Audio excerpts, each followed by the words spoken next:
Bem-vindos à Medcel.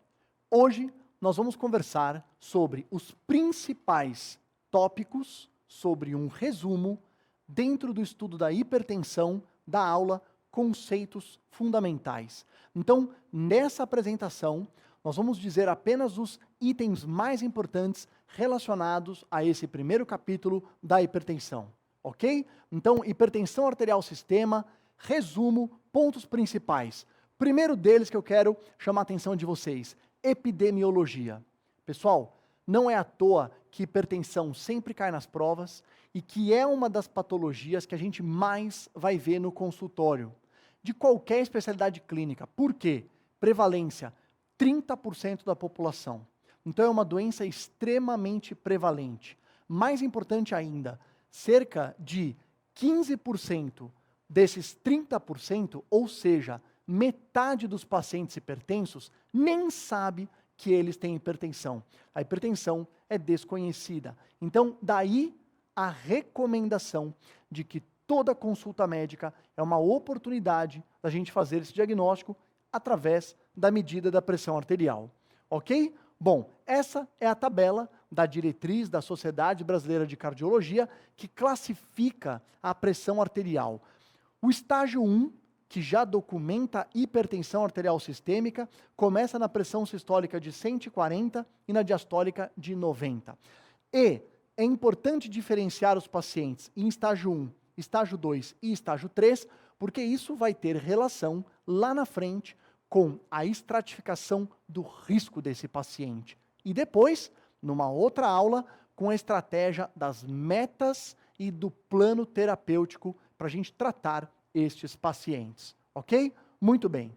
Outro ponto que é importante a gente lembrar nessa aula de conceitos fundamentais da hipertensão, os indícios de hipertensão secundária. Olha só, hipertensão secundária é a grande minoria dos casos de hipertensão. 95% dos pacientes hipertensos têm hipertensão primária, é uma doença do próprio vaso, mas 5% dos pacientes que têm hipertensão secundária têm algumas doenças que podem ser tratadas. Então, não basta a gente diagnosticar a hipertensão. A gente tem que procurar indícios de hipertensão secundária e investigar. Porque se você encontrar hipertensão secundária, você tem a chance de tratar algumas dessas doenças e até levar à cura do paciente. Então, quais são as pistas? Quais são as bandeiras vermelhas que lembram para a gente que o paciente pode ter hipertensão secundária? Primeiro, início da hipertensão antes dos 30 e depois dos 50. Então, pessoal, hipertensão não é uma doença que deve começar no adulto jovem e também não deve começar após os 50 anos. Quando isso acontece, a gente vai atrás de uma causa secundária. Hipertensão no estágio 3, que é aquele paciente que logo no início do diagnóstico já tem hipertensão em níveis muito elevados. Hipertensão resistente ao tratamento, paciente tomando 3 ou mais fármacos que não controla a pressão arterial. Pacientes que têm manifestações que lembram outras doenças, como a tríade do feocromocitoma, né? Palpitação, sudorese e cefaleias em crises. Outros indícios. Medicamentos, faz parte da anamnese, medicamentos em uso, e alguns dos medicamentos estão relacionados com o aumento da pressão. Se você trocar esses medicamentos, orientar o paciente, pode ser que ele não fique mais hipertenso. Faces e biotipos de doenças endocrinológicas como acromegalia, Cushing, hipertiroidismo e no caso da insuficiência renal crônica, que também tem biotipos específicos. No exame físico, presença de massas ou sopros abdominais, assimetria de pulsos, lembrar da coarctação de aorta, alteração da função renal, ureia, creatinina, o clearance de creatinina, a taxa de filtração glomerular alterada, hipertensão secundária, uma das principais causas é a insuficiência renal crônica. Hipopotassemia espontânea, quando a gente faz os exames laboratoriais iniciais do paciente hipertenso, a gente flagra níveis de potássio baixos, sem motivo para que esse potássio esteja baixo. Então, a hipopotassemia espontânea é uma pista de que esse paciente possa ter uma doença endocrinológica, no caso, hiperaldosteronismo primário, que dá hipertensão secundária. E a urina 1 com alteração hematúria e proteinúria. Muito bem. Pessoal, ainda dentro desse resumo de hipertensão, o que vale a pena chamar a atenção de vocês? Todo aquele início do estudo da hipertensão, da anamnese, do exame físico, exames complementares, estratificação de risco, antecedentes desse paciente, é para a gente chegar nessa tabela. Essa tabela é o auge do nosso resumo. Por quê?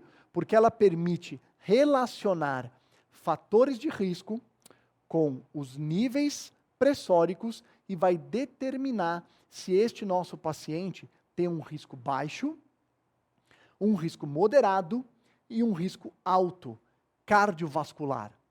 E aí é graças a essa tabela que depois a gente vai chegar nas metas pressóricas, né? Que são metas designadas para esses diferentes riscos. E aí, para que eu chegue na meta, é que a gente vai desenhar o plano terapêutico, que vai sempre envolver mudança do estilo de vida e que, em alguns casos, vai envolver, de início, tratamento medicamentoso. Outros, depois de alguns meses na mudança do estilo de vida, a gente vai começar o remédio se não chegar na meta. Então, pessoal, essa tabela é o ápice de toda a nossa consulta médica. A gente estratifica o paciente para poder depois evoluir para o plano terapêutico. Alguns exemplos e algumas dicas para vocês. Ali embaixo, olha só, presença de lesão de órgão-alvo, doenças cardiovasculares documentadas ou diabetes, vejam que essa linha toda já determina um paciente de alto risco, mesmo no estágio 1 da hipertensão.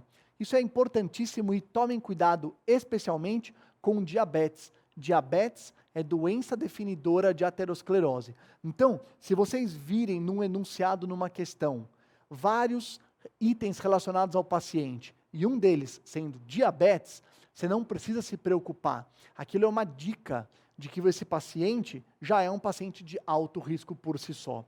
Ok? E claro, mesmo pacientes com 1 ou 2 fatores de risco, conforme eles vão ficando com níveis bastante elevados de pressão, estágio 2, estágio 3, a gente ganha mais risco cardiovascular.